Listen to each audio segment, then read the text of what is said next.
Welcome to lesson 59, find a percentage.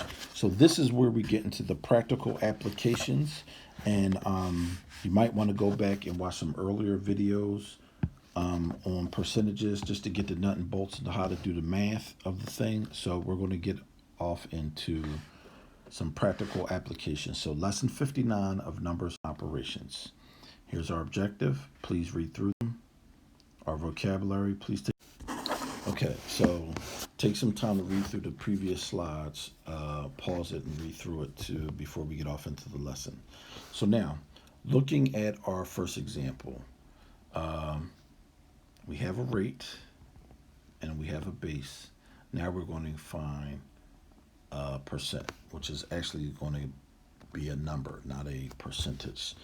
It's a little goofy with the wording, but the number we're going to get out is going to be a number, the answer. So stick our number in, 37.5% times 80 will equal the percent of a number. So move the decimal point 2 to the left, 0.375 times 80, and that will give us several ways to do this. We can do this as fractions. We can do this as decimals. We can do this a lot of ways. So I'll do it both ways. So 375 times 80. All right, that's all zeros. 8 times 5 is 40. 56 plus 4 is 60. 24 is 30. Now, remember back from decimals. 1, 2, 3 numbers behind the decimal. We move our decimal 1, 2, 3. And we get 30. Okay. So that is the answer. 30 is the percent. 30 is 37.5% of 80. Okay, so now let's use a decimal. 37.5%, 0.375 equals 3/8 times 80.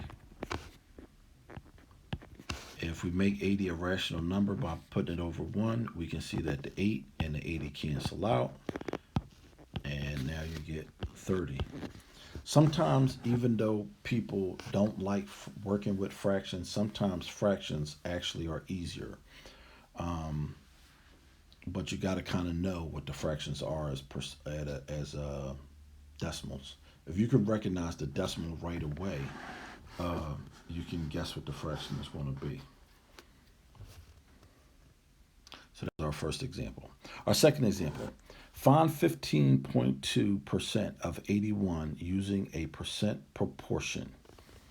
All right, so a proportion is just two fractions equal to one another. And how we solve proportions is that we cross multiply.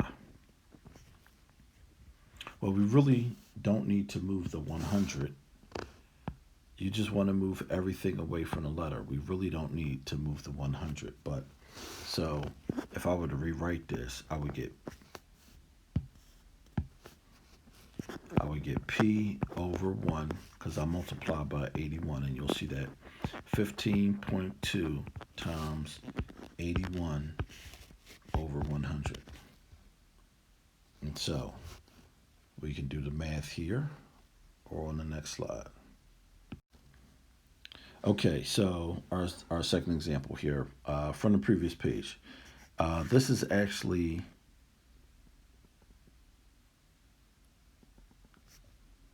15.2%, and we use that. All right, so 15.2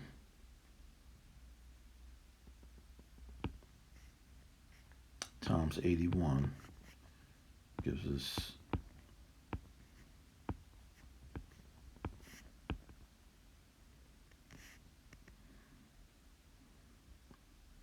8 times 5 is 16. 8 times 2 is 16. Carry the 1. 8 times 5 is 41.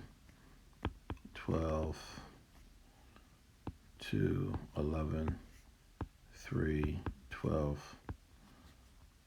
Move the decimal over once, one number behind a decimal. Okay, so 1231.2, but then we still have to divide by 100, and which means all you have to do is move the decimal point two more places to the left. And so we get 12,312, or 12 and 312 thousandths. And so your ratio would look like this: 12.312 over 81 equals 15.2 over 100. And if you generally look at this, it looks like it makes sense. 15.2 over 100, 81 is smaller than 100. So 12 should be smaller than this number on top, which it is. So it kind of makes sense. The numbers kind of look right, and you can do a quick visual check. You should always check your math by performing all the steps backwards, and just to give yourself a way to look at your work and make sure you're doing the right thing. So those were our two examples for this video. Please meet me at the end of the video for a recap.